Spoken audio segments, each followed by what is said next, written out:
Kitaka maswali mengi kwa waiter, macho yalikona, moyo ukakuchagua, mdomo ukasema na kupenda. Usiogope, unajua ukiwa benki unasikia huko bungeni.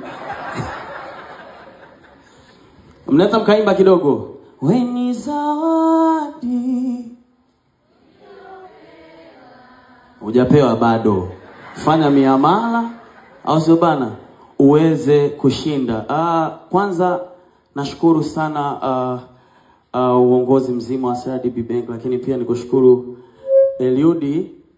Huyu Eliudi bwana ni influencer, leo ni MC, lakini tunatokea mtaa mmoja kabisa. Yaani sio utani. Tunatokea wote Mbeya, lakini Mbeya mtaa mmoja. Na mimi nilikuwa naenda kanisani, yani kanisa hili kwao hapa. Kwa ni ndugu yangu huyu. Ulisema niseme kwamba tunatokea sehemu moja, nafikiri watu watakuwa washaona. Ni familia kabisa. Ni mimi hapa naye muelezea huyo mtu.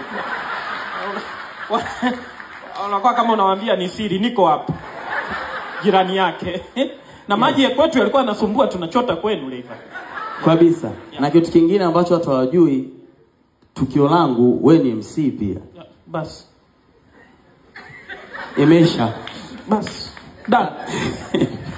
Yes, mimi ni balozi wa CRDB Bank, na niseme tu kitu kimoja, ukiwa balozi wa CRDB huteseki kwa sababu vitu vinajieleza. CRDB kuacha kuwa ni benki bora kabisa, wana activation au hizi shule ambazo wanazifanya kila siku, hawateseki. Unaelezea kila kitu kwamba tuko Burundi, tuko Kongo, tunaenda Dubai. Yani you feel proud of yourself kwamba Dubai. Yani huteseki. Ni shida, kuna balozi nyingine unaipata, sitaki kuongea vibaya, lakini mwenye unaanza naanzia wapi? Hivi unanielewa, unakuwa na shughuli kubwa balozi ya kuongea, lakini ukifika sehemu hata songei sana. Yeah, this is Rayvanny, CRDB Bank ambassador.